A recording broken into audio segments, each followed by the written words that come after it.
But tonight's speaker, David Dylan Thomas, obviously he works here at Think Company as a principal content strategist. Coincidentally enough, he is the creator and host of the Cognitive Bias podcast.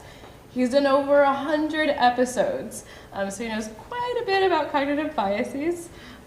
He just had his final episode, but they're all up on iTunes for you to listen to.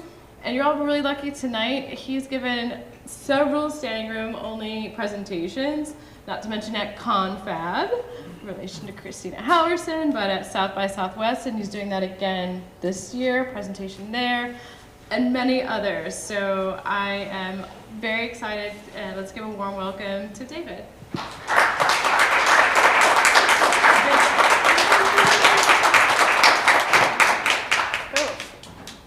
Do that so smoothly.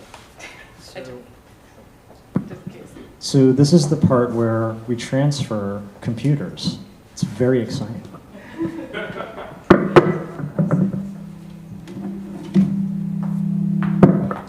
This is the part where I pick up the microphone so it doesn't feedback. Would you like water? Oh, thanks.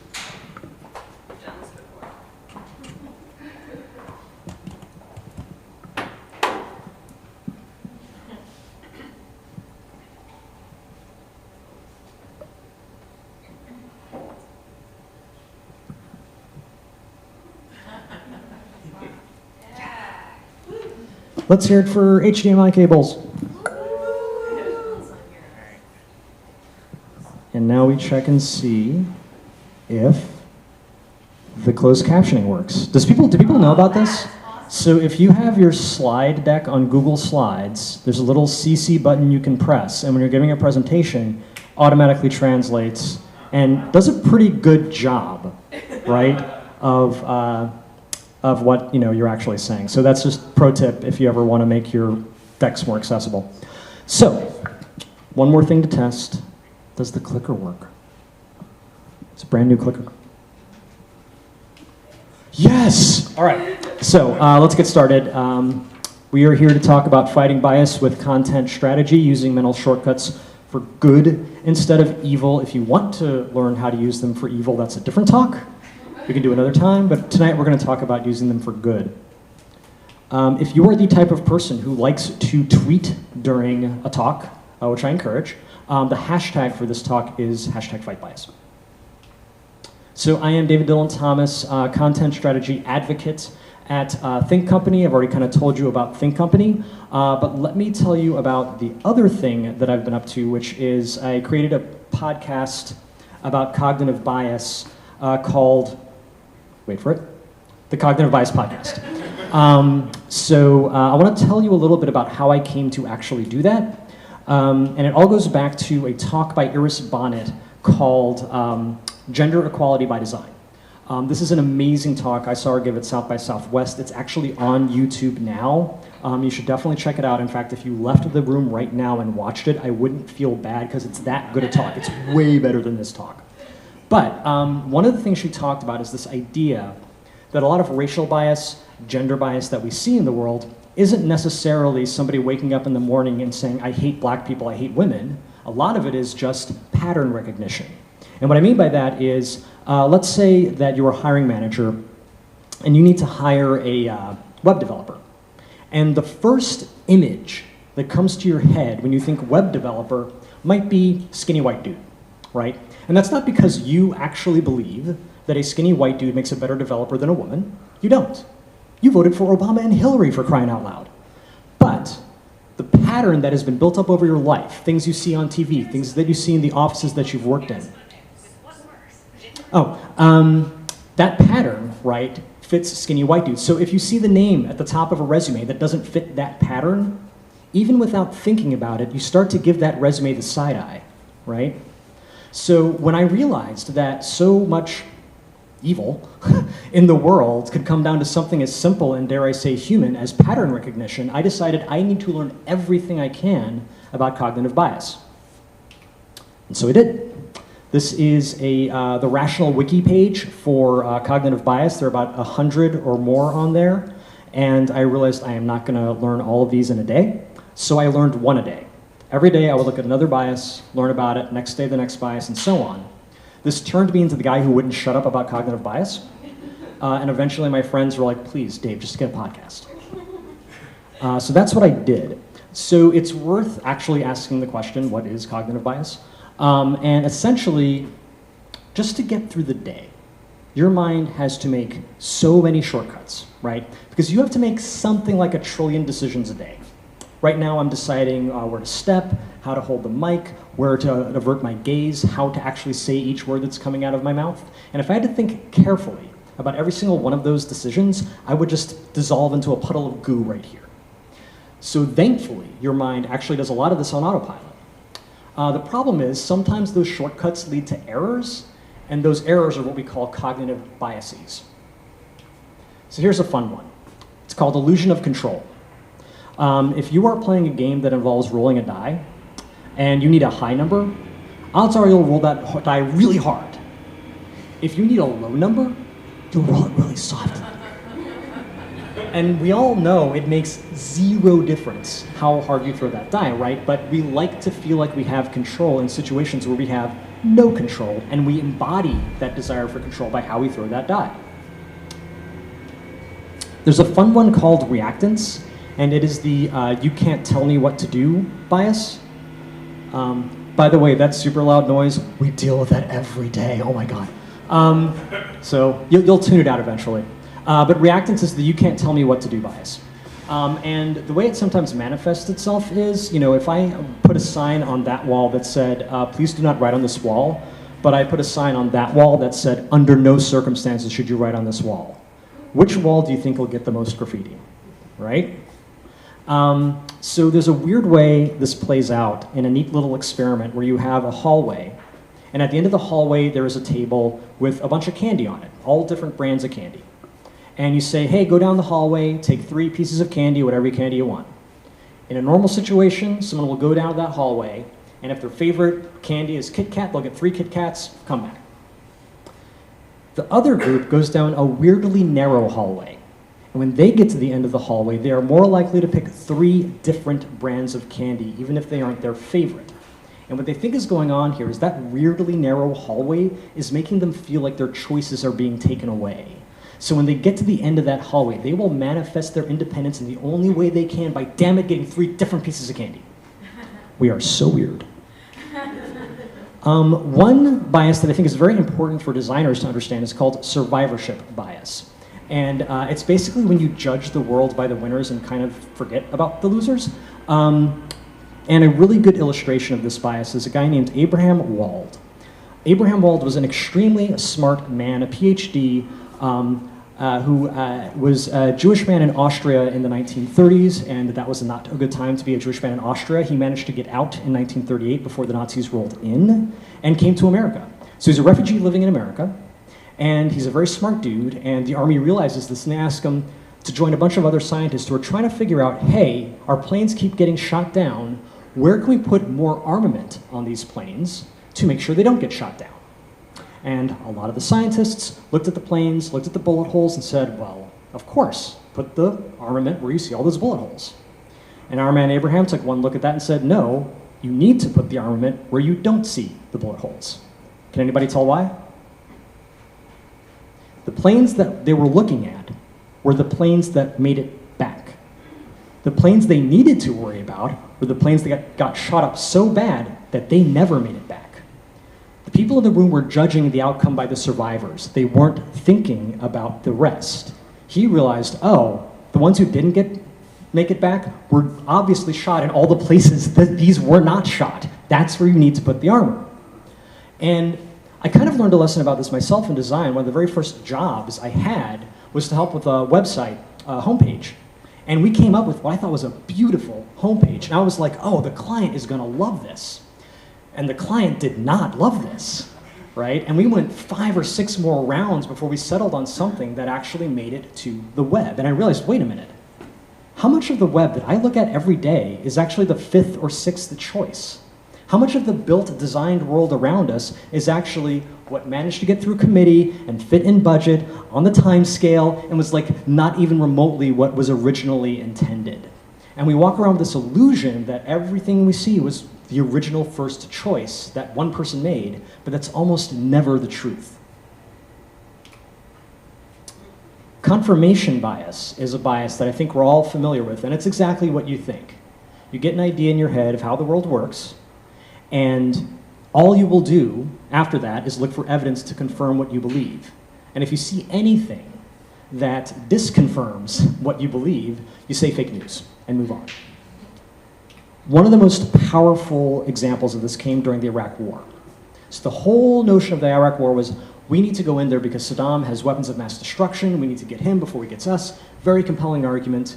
After we get in there, it turns out, not so much with the weapons of mass destruction.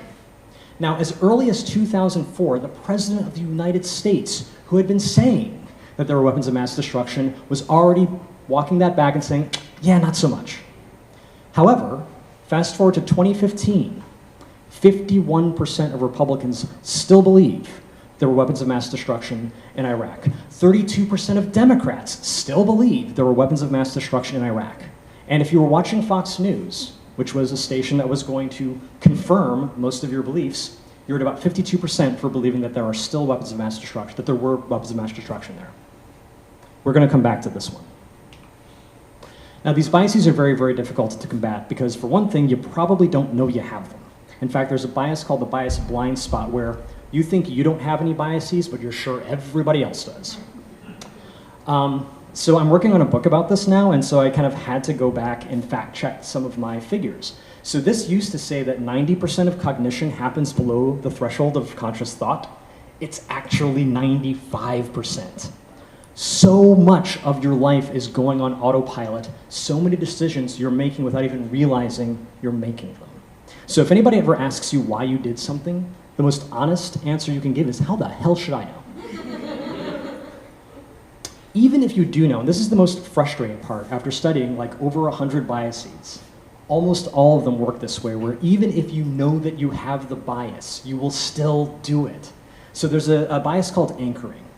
And the way that works is I could have everybody in this room write down the last 2 numbers of your social security number. And then I could say, okay, we're going to bid on this bottle of wine. Those of you who wrote down a low number are going to bid lower. Those of you who wrote down a high number are going to bid higher. It's called anchoring, it's a thing. Here's the thing, I could tell you in advance, hey, we're going to do an experiment, and I'm going to, this thing called anchoring, and I'm going to ask you to do this, and then you're going to bid like totally arbitrarily on this other thing. Don't do it. You'll still do it. It gets worse. I can say, hey, here's this thing called anchoring, and we're going to do this experiment. I will give you cash money not to do it. Still do it. The reason we as content strategists, designers, people who make things, need to care very deeply about cognitive bias is this thing called choice architecture. And an easy way to understand choice architecture is to think about going to the store to get some groceries, to get produce. And everyone kind of knows, right? You never pick from the top of the barrel, because the grocer is going to put the produce that they're trying to move at the top, and that's going to be the produce that's getting old. If you want the good stuff, you got to dig. That situation has been architected to benefit the grocer, right? It could just as easily have been architected to benefit the consumer, but it wasn't. But the way that's architected is based on influencing how you're going to make your decisions. Now, as people who do this work, we need to think about the decisions our user needs to make. We are in the business of helping people make decisions. So then we need to think very much about how people make decisions. Not how a rational actor would make a decision, because there is no such thing. There is no such thing as a rational user. Your users are making decisions that they're not even thinking about 95% of the time. We need to think about how those people are making decisions. And as it turns out, there are, in fact, content strategy and design things we can do to help mitigate some of these biases, or in some cases, actually use them for good. And that's what I'd like to talk to you about tonight. So let's go back to the skinny white dude. Now, as it turns out, in experiment after experiment, if you have 2 identical resumes, and it's a male-dominated field, The resume with the male name at the top will move on. The resume with the female name at the top will stay on the pile. Here's the thing. Why do you need that information? What about seeing the name is helping you, the hiring manager, decide who should move on in the pool, right? If you think about it as a content strategy decision, right? There's signal versus noise. The signal is the qualifications, the experience. The noise is the race, the gender, or whatever you're reading into the race or gender based on what you think that name is. Now, the city of Philadelphia actually tried this out. They did a blind hiring round for a web developer position, and they discovered two things very quickly. One, the best way to blind a resume, even for a high-tech job like web developer, is to have an intern who has no stake in the hiring process, physically print it out, get a marker, and redact it like a CIA document. The next thing they learned is, oh, are people here familiar with GitHub? It's a code repository, and it's basically, if you want to know like the portfolio of a web developer, it's a good place to go. So they were like, oh, we like this resume, we like these qualifications, let's go see their GitHub profile. What would happen immediately? They would see the personal information because it's on their GitHub profile. So smart people that they wrote a Chrome plugin that would actually redact all of that personal information as the page loaded. And then, to complete the circle, they took that code and they put it back on GitHub. It's there right now if you ever want to use it to do a round of blind hiring. Now, this isn't just about helping human people hire humans. This is also about helping robots hire humans. So not too long ago, Amazon had a hiring bot that was going to help people decide who to hire. And I want you to sit down, be ready for this. Turns out it was a little sexist. In fact, it was so sexist. It was so sexist that if it saw the name of a women's college on the resume, it would demote it. So they were thinking, how did it get this way? And the kind of thing that you ask when you're trying to figure out how did an AI get this way is you ask, what did we train it on? What data did we use to train this AI how to make predictions? And it turns out the data was the last 10 years of resumes. Seems like a normal enough, reasonable thing to do, until you realize, okay, what did all those resumes have in common? Most of them were dudes. So the AI took one look at that and said, gee, you sure must like dudes, and just kept recommending dudes. There's a growing body of thought around lying to AI. It used to be that we thought, hey, the way to train an AI is to point it at the real world, right? And that way to learn what the real world is like, and then they'll make it better at making predictions. The problem is, the real world is super racist and super sexist. So what it will do is say, oh, that must be the way you want it, let me make more of the same. So when we're designing AI, we need to think very carefully about the world that we want, and maybe tell it that. Now, this can go the other way. So rather incidentally, I think, Amazon managed to design a less biased version of shopping. So Amazon Go is a store where you just walk in, get what you want, and you leave. Because Amazon is going to auto-magically deduct whatever you took out of your Amazon account. The unintended, I think, consequence of this is a less biased shopping experience. So Ashley Clark Thompson wrote an article about her experience as a black woman in Amazon Go. As you may or may not know, there is a phenomenon known as shopping while black, and it is essentially really aggressive customer service. Can I help you? No, really, can I help you? No, really, can I help you? And it's customer service that eventually turns into microaggressions. But in Amazon Go, there's no cashiers. There's no one to follow her around the store and thinking she's acting suspicious. And so she actually had a very freeing, right, unbiased, pleasurable shopping experience in the store with no people. Now, it is a fairly pessimistic diagnosis to say that to remove bias is, the best way to remove bias is just take people out of the equation. But in this case, in this instance of service design, that was actually the key element to remove. We're even seeing this in the justice system. So similar to bias in hiring, there's a bias in charging. So a district attorney doesn't automatically charge everybody in every crime report. They actually can decide who they want to charge and who they don't want to charge. And disproportionately, they will charge black suspects over white ones. So again, they said, well, wait, What is knowing the race of the suspect doing to help you decide whether or not charges should be brought? Let's remove that. Let's remove the race of the suspect. Let's remove the race of the victim. Let's even remove the location of the crime. Let's just make you make this decision based on all of the pertinent facts of the crime before you decide who to charge. Now, they just rolled this out last summer. I don't know whether this has moved the needle on that yet, but I think it's a really interesting experiment. All of this has in common is, as designers, we usually think, oh, our job is all about the artful reveal of information. But sometimes, if you think of our job as helping people make decisions, sometimes it needs to be about the artful concealment of information. Another really important factor in thinking about design and bias is something called cognitive fluency. And the way it works is, if something looks like it's going to be easy to read, I will assume whatever it's talking about is also easy to do. By the same token, if something looks like it's going to be hard to read, I will assume whatever it's talking about is hard to do. So I love pancakes. I had them for breakfast this morning. If we had the means, I would make pancakes for all of you. This is a recipe for pancakes. And the words are kind of clumped together. There's no images. I take one glance at that and I think, I bet pancakes are hard to make. I don't know if I'm going to make pancakes.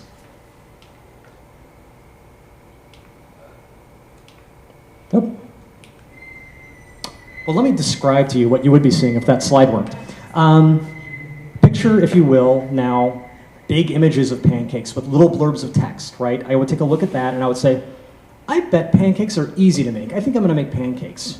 Or if I saw just like a little video screen with a play button that said 2 minutes under the video, I would say, oh, forget about it, we're having pancakes. Now, ask yourself, if you want to promote public transportation and the use of public transportation, which of these would you rather interact with, right? I take one look at that schedule on this side and I say to myself, yeah, I'm going to drive.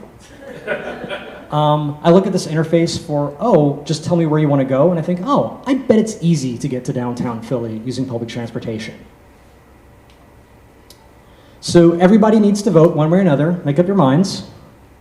Who here thinks that Rosa Parks was born in 1912? How many votes do I see for 1912? All right.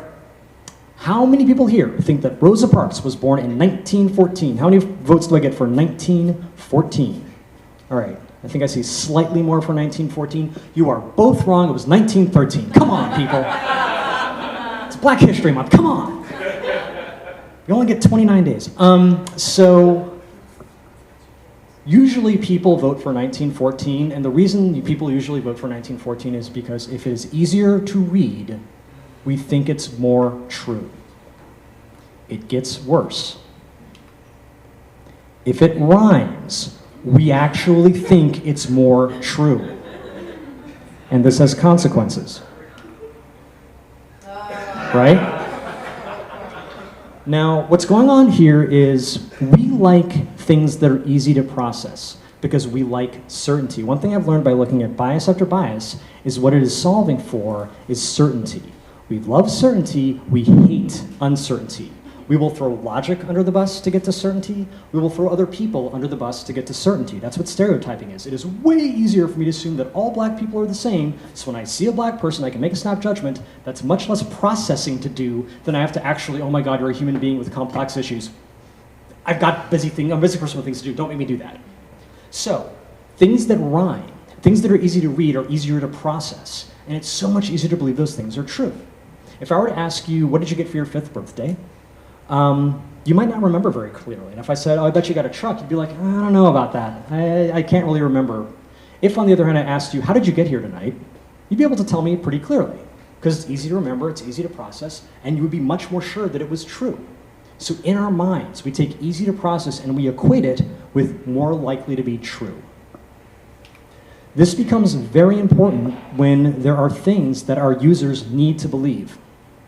Fun fact, African Americans, by and large, do not believe health information that comes from the government. In this study here, they asked the question, the government usually tells the truth about major health issues like HIV/AIDS. And in 2002, about 37% of African Americans agreed with that statement. By the time you get to 2016, that number has dropped to 18%.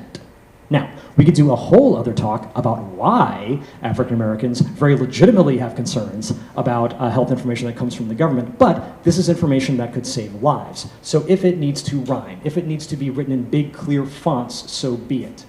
Now, I was putting this into the book I'm writing, and my editor very smartly said, like, that's all good and well, but do you actually have, like, stats to back this up? I'm like, oh, good point. So I did some digging, and as it turns out, people who smoke during pregnancy, when they introduced literature about not doing that at a third grade reading level, it performed much better than the literature that they already had out there, which was written at a higher reading level. A plain language pictograph-based approach to helping people with medical adherence, which, by the way, is a huge problem in medicine. Even if you can get the people the medicine, odds are they are not going to take it or not take it in the right doses. So for caregivers, when they took a pictogram, plain language-based approach, they saw reduced dosing errors and improved adherence. It's all good and well, but what about rhyming, Dave? You can't tell me that rhyming is going to actually improve the situation. How many people remember Click It or Ticket? So Click It or Ticket was introduced after legislation that said, hey, you're going to get a ticket if you don't have your seatbelt. And just the legislation did move the needle a lot, but they were still having problems with the young people. Those youngins still weren't buckling their seatbelts. So they introduced Click It or Ticket, and what they saw was that women ages 16 to 24, young men and women ages 16 to 24, you saw it move from 65% to 72% and 73% to 80% respectively. And just to make sure that's actually like a meaningful number in terms of saving lives, I dug a little deeper, and what I found was that for each percentage point increase in seatbelt use, that's actually saving about 270 lives. So rhyming saved almost 4,000 people. So yeah, it really makes a difference. And there are, in fact, federal plain language guidelines. There was a Federal Plain Language Act of 2010 that said, hey, if you're a federal government website, you're getting money from the federal government for your website to provide services, you had better be talking about those services in plain language. And 18F is just an amazing organization, has wonderful plain language guidelines that you can use if you're trying to figure out what does plain language really mean. Another weird thing has to do with how we equate visual distance with other things. So here is how you would typically show a price for a sale. You have the original price slashed out right next to the new sale price. However, if those two things are further apart horizontally, I will think it's a better deal, even if the actual dollar amounts are the same. Because we equate horizontal distance with price distance, because again, we're simple creatures. The whole easy to process thing even comes back to names. There's an actual thing called the name pronunciation effect, where if a name is easier to pronounce, which is culturally contextual, but if in your culture that name is easier to pronounce, that name will do better. And one of my favorite, yeah, I'm so sorry, dude. One of my favorite examples of this is if you look at law firms, the higher up you go in the law firm, the easier the names get to pronounce. This even extends to stocks. If you have an IPO and you don't have a lot of history about the stock that you're introducing for people to go on, what they will actually go on is how easy is it to pronounce the name of your company. It actually makes a difference. Not just that, but that little abbreviation, if that's easier to pronounce, you will perform better. So we lay down cash money on how easy things are to process. There's another visual thing we do where we equate something at the top of the page as having more authority. So Amazon ran into a problem with this when they first introduced user reviews. Originally, they would show the most recent review first, but people would look at that and think, oh, this one's at the top of the page, it must be the most important review. So they said, okay, let's invent a thing called helpfulness, where you can rate how helpful was this review, and the ones that are the most helpful, we'll put those at the top, right? And that helped a little bit. But if it was a positive review, people would assume, oh, it must be a good product. If it was a negative review, they'd assume the opposite. So they started putting the most helpful positive review right next to the most helpful negative review, and giving them equal visual weight forced you, the user, to give them equal authority. Bandwagon effect is exactly what you think it is. If a lot of people are doing something, you think you should be doing it too. And my favorite example of this is a little experiment where I show you these two things. And I say, okay, you've got exhibit 1, tell me A, B, or C, which of those lines is the most like Exhibit 1? And if we're just one-on-one, what you're going to do is you're going to say, oh, A, right? But I'm not going to do that. I'm going to put you in a room with 12 other people, and every single one of them is going to say B, and you're going to go last. So after all 12 of them have said B, you say B? And they would talk to people who said this, and they would say, I don't know, I figured maybe I misunderstood the question, or maybe everyone else knew something I didn't know, right? Here's the thing about the bandwagon effect. The easiest way to decouple it, to undermine it, is to have just one other person in that room who will also say A. Courage is contagious. If you have just one other person in the room say A, you suddenly have the confidence to say A.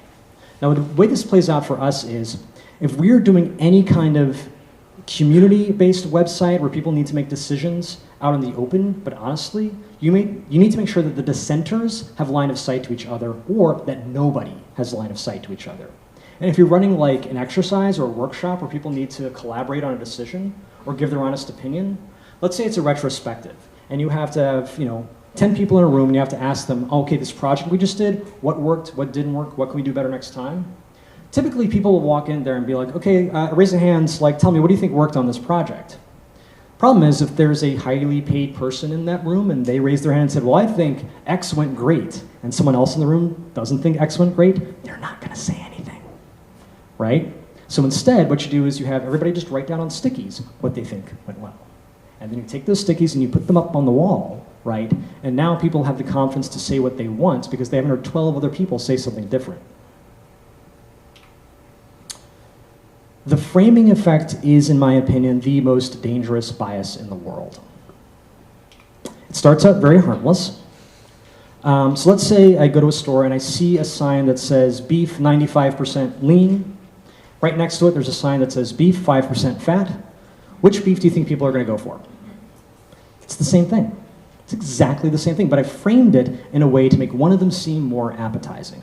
And this is all good and well when we're talking about beef, but what if I were to say, should we go to war in April or should we go to war in May? See what I did there? We're no longer talking about whether or not we should be going to war. Wars have been started over less. Now, how many people here are bilingual or speak more than one language at all? All right. You have a secret weapon against the framing effect. Turns out, if you think about the decision in your non-native language, you are far less likely to fall for the gag. So I speak a little bit of French. So if I were to think about the beef decision in French, it would go something like this. Beef, that's boeuf, that's a lot of vowels. 95%, I think that's 89, maybe? Right, and by the time I've done all of that thinking, it's obvious to me what the scam is, because I've slowed down my thinking. The seminal work on cognitive bias comes from a guy named Daniel Kahneman. It's called Thinking Fast and Slow. If you read that book, you don't need to come to this talk. But one of the things he keeps going back to is cognitive bias is a thing that happens when we're thinking too quickly. We're in a rush. We need to make a decision. Right now, you gotta do this, right? By the way, in political campaigns, like, why do you think so much political campaigning is fear-based? It's because if you're anxious, you won't think about your decisions. If you can find a way to slow down your thinking, you are far less likely to fall for any of this stuff. Now, framing can also be used for good. So there's an experiment where you show an audience a photo of a senior citizen behind the wheel of a car, and you ask them, should this person drive this car? And what you will get is a policy discussion. And some people will say, oh my God, old people are bad at everything, don't let them drive. Other people say, that's ageist, what are you talking about? People should do what they want. All you will learn by the end of that conversation is who is on what side. You can show that same photo to another audience and ask, how might this person drive this car? And what you will get is a design discussion. And some people will say, well, what if we move the steering wheel? And other people will say, well, what if we change the shape of the dashboard? And what you will learn by the end of that conversation is several ways that person might be able to drive that car. All I changed was 2 words.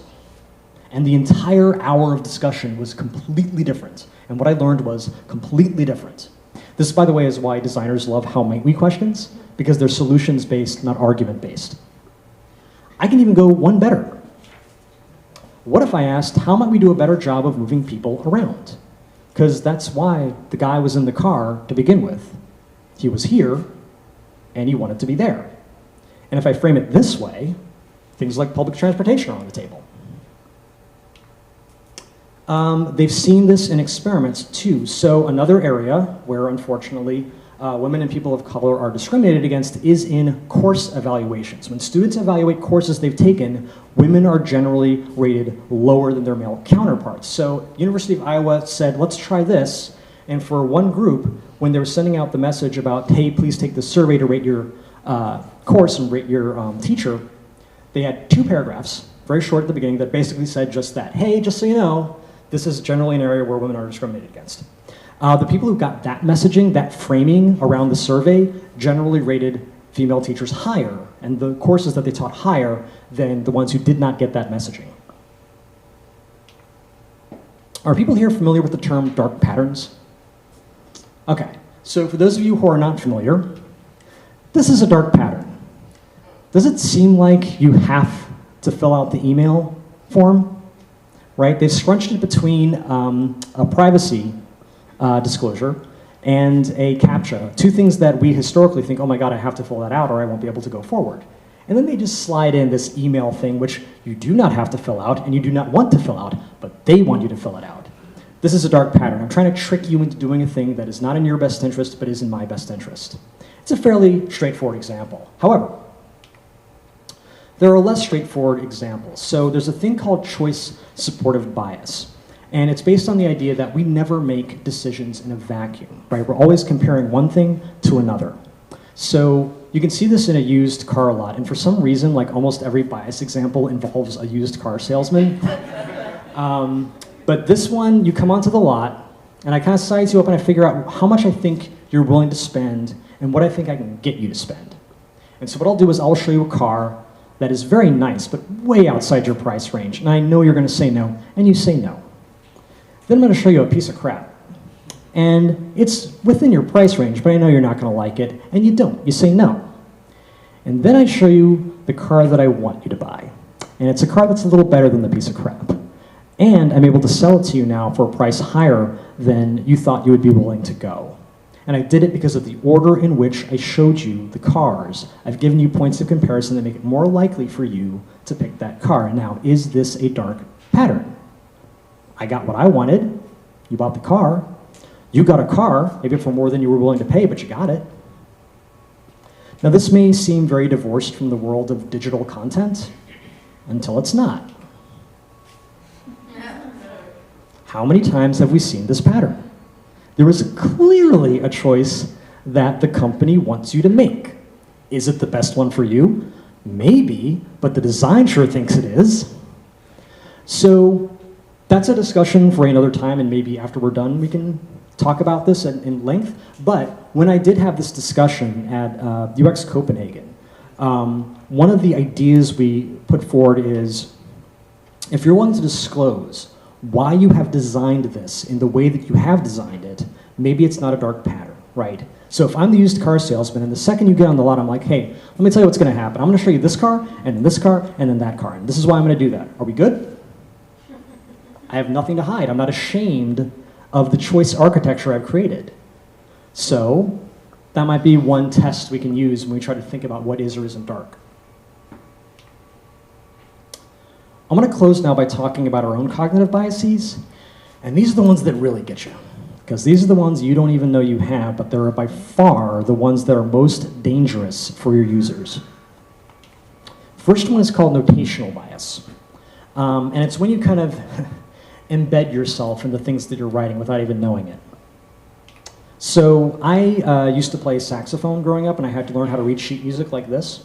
And I was convinced that this is how you capture all music, right? There's no music in the world that can't be expressed through this. Found out 30 years later that's absolutely untrue. There's all sorts of African and Asian music that this is totally inappropriate for. They're just inadequate to actually capture how those things are performed. But by making this the default, you kind of erase lots of cultures. We see this more commonly in personal information forms, right? If I have it in my head that there are only 2 genders, male and female, when I create a form like this, I'm going to create male and female and erase any number of identities. By the way, when you are thinking about personal information and asking for personal information through a digital interface, there's already many reasons to be very cautious when doing this. But here's another one. There's a thing called self-serving bias. And the way it works is if something goes well, that's my fault. I did that. If something goes poorly, oh, that's you. That's all you. That was your fault. And we usually do this, all things being equal, with a computer, right? If I'm making an online purchase and something goes wrong, all things being equal, I will say, oh, that's the computer's fault. Unless I have given that computer a lot of personal information. The more personal information you give a computer, the more you will blame yourself if something goes wrong.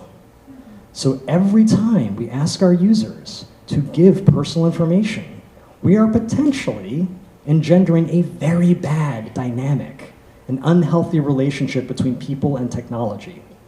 So again, if you didn't already have enough reasons to be very wary of when and how you ask for personal information in your interfaces, here is another one. Structured content is also a way in which we can see notational bias play out and scale. Every time I read this, it kind of breaks my heart, but until 1986, the New York Times prohibited the use of Ms. as an honorific for women. So the way that would work is, at the first mention of a woman's name, you would say her full name. Every subsequent mention, you would either say Miss last name or Mrs. last name. And the pattern that would set up is that the most important thing to know about a woman is whether or not she is married, and then maybe her last name. Now, that is structured content. That is a repeatable pattern. That is a rule that gets enforced year after year, article after article, seeing that over and over again. That sets up a pattern, and we all know how dangerous patterns are. So be very careful in your structured content what pattern you are in fact engendering. As Mbiu Gugomu, who I learned that Bangladesh expression from, by the way, says, language doesn't just describe reality, it shapes it. Everyone in this room who writes for a living, everyone in this room who does anything touching content at all needs to like tattoo this onto their arm. By the way, this is not just true metaphorically, this is true legally. So back in the day, Vice President Cheney talks to his lawyers and says, hey, I want to get away with some shit, how do I do it? So they tell him, these are extremely smart lawyers, they tell him, okay, look, you are vice president, which means that you are part of the executive branch, right? Sure. But you cast the tie-breaking vote for the Senate, which means you are actually a member of the legislative branch. That's true. But you can't be a member of the executive branch and a member of the legislative branch. So maybe you're not a member of either. And if you're not a member of either, you don't have to follow the rules for either. And he didn't. We see this today with things like Facebook, where when it suits them, they will call themselves a publisher. Hey, New York Times, come publish with us. We're amazing. But when they find out there are rules for publishers, they say, oh, I don't know what you read, buddy. We're a platform.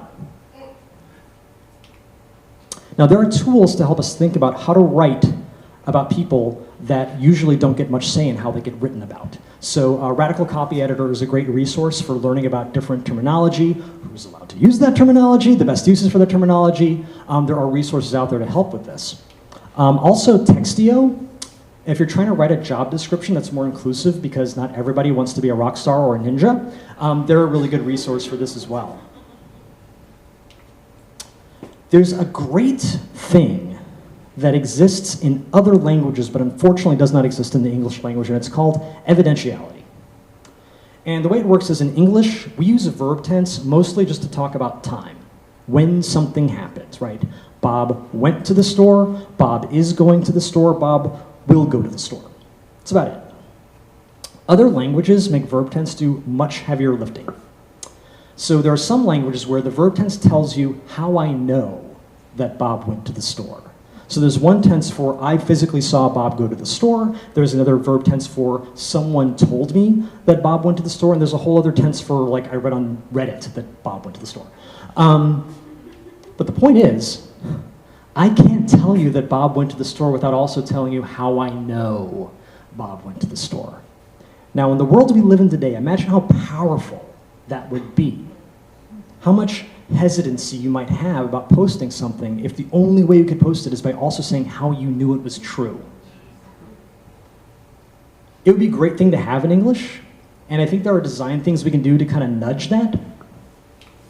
So remember how we were talking about how the easier something is to read, the easier it is to believe? It goes both ways. The harder something is to read, the harder it is to believe.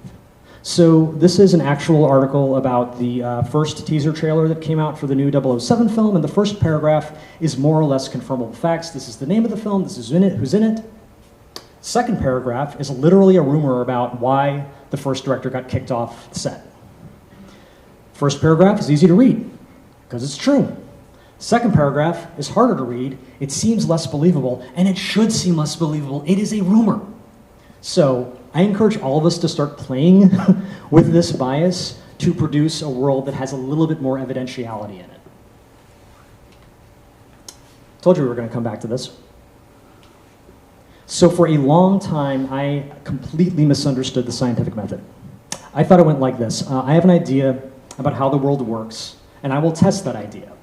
And if I get a result I like, I will write down what I did, and then you'll try it, and you'll try it, and you'll try it, and if all of us get the same result, yay, it's a law, let's move on to the next theory. The way it actually works, after talking to some real scientists, is I have an idea about how the world works, I try it out, I write down what I did, if I like my result, you try it, you try it, you try it, you all get the same result, yay, I get to spend the rest of forever trying to prove myself wrong. I have to ask myself, if I'm wrong, what else would be true? And then go and try to prove that. That's the real scientific method. That has way more rigor, and the scientific method was invented to fight confirmation bias. As content strategists, it is very easy for us to leave good content strategy on the table. Let me show you how easy it is. Let's say there's a computer game, and the way the game works is you put any number you want where that question mark is, and I will tell you, the computer will tell you, whether or not that number fits the pattern. Put in as many numbers as you like, right? And when you're ready, tell the computer what you think the pattern is. So if you're like me, you try 8.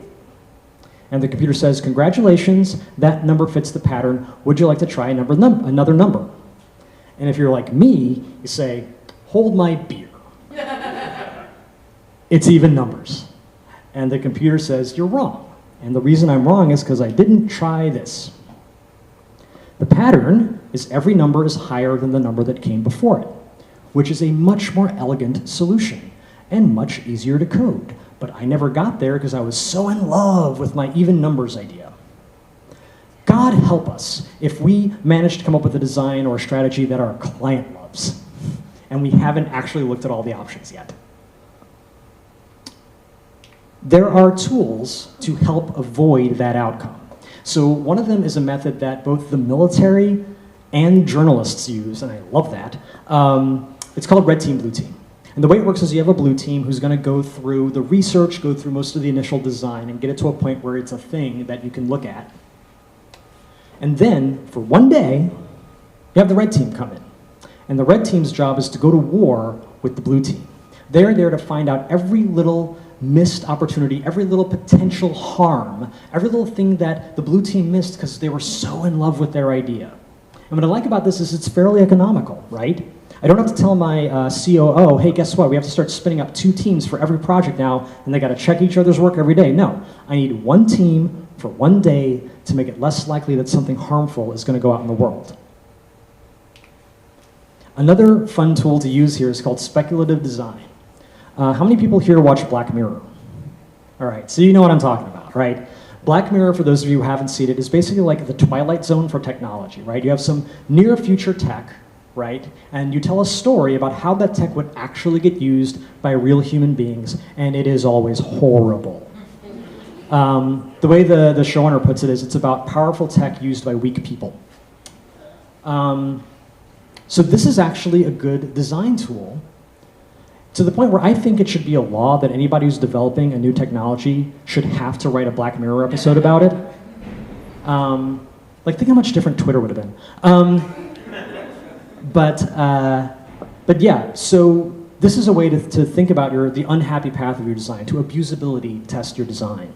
And one of my favorite examples of this is, because this is a real job, The United Arab Emirates was having a conference where they were trying to decide, what does the future of energy look like? Do we continue down the road of fossil fuels? Do we invest in renewables? What should we do? They hired this company to come in and help them think about that. And what the company did was they said, okay, we have enough data to tell you what your air quality is going to be like 5 years out, 10 years out, 15 years out. But they didn't just tell them. They bottled it.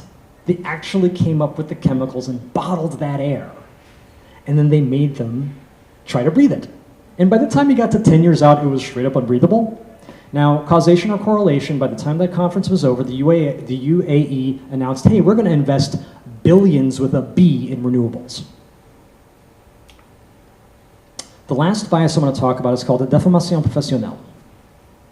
Told you I speak French. So this is a bias where you see the whole world through the lens of your job. And in our workaholic society, that might seem like a good thing until it isn't.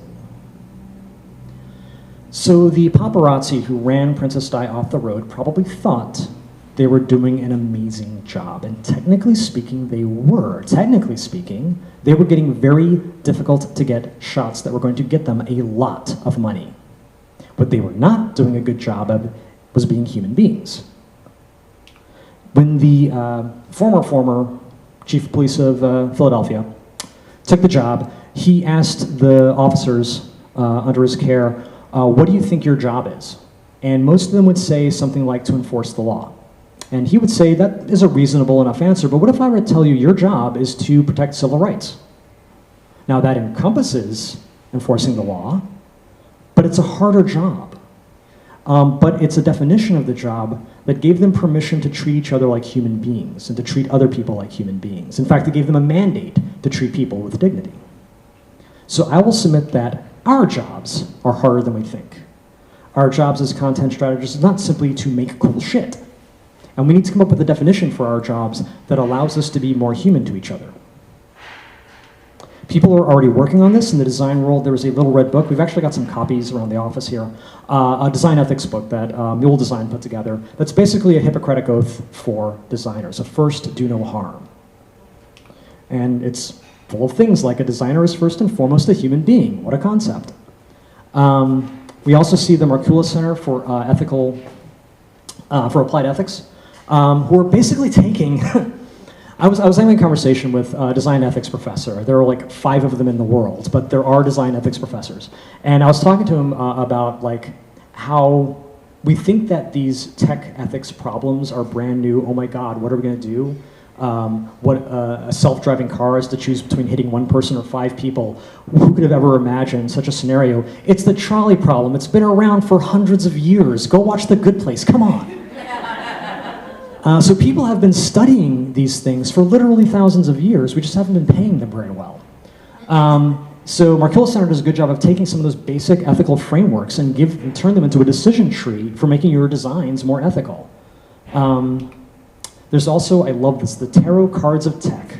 So go to this website and you just have these different cards you click on, they flip over, and they give you these very basic fundamental questions to ask about the things you are creating. So how might cultural habits change how your product is used? And how might your product change cultural habits? Just imagine if Facebook had asked this question at all, ever. There's also 52 UX cards to discover cognitive biases. What I like about this website, and by the way, I'm going to send out a resource sheet with all of these things after, so you don't have to like capture it now. But what I like about this is it isn't just cards you can print. There are actually exercises that go along with the cards, so it's super cool. Humane by Design is basically like a design system for ethical design. It's super cool and has this great interaction we can go through and, just, again, things to consider when you're making your design to make it more inclusive and more humane. We're seeing this play out in software development as well. So not too long ago, people who had to deal with the data, large data sets, got together and said, we're going to start being asked to do some very unethical things. The first thing that really sparked this was immigration. Somebody had to make all those databases that all the immigrants are in. That doesn't just happen by magic. That is a data engineer's job. And there were a lot of data engineers who said, we don't want that job. And I really encourage you to read this because it gives you a lot of context. Even that first sentence, write a list of things you would never do because it is possible that in the next year you will do them. Like, this is really sobering, and we all need to read it. Because it doesn't just talk about how this is being played out today, but it talks about how, like, this has always happened. Like, IBM did some nasty shit with the Nazis back in the day. Like, this is not new, but it's a fight we need to keep fighting. And you're actually seeing this play out with real companies. So back in the day, Project Maven was a thing Google was doing around battlefield AI, and a lot of Google engineers got together and said, I did not get into this business to build weapons. I'm not gonna do it. And enough of them threatened to walk that Google actually walked away from a $250 million military contract. And then they turned around and did Project Dragonfly, which was about censored search in China. That's still happening, and by the way, Google's now getting into like getting union buster lawyers. It's really getting nasty. But people are starting to organize. People are starting to find out what collective agency can do. By the way, who comes up with these names, right? Some human adult put that in an email once. We must rapidly begin to shift from a thing-oriented society to a person-oriented society, when machines and computers, profit motives, and property rights are considered more important than people. The giant triplets of racism, materialism, and militarism are incapable of being conquered. Now, this is not some software guru at a TED Talk. This is Martin Luther King. Over 50 years ago, he saw this, and it's only become more true since.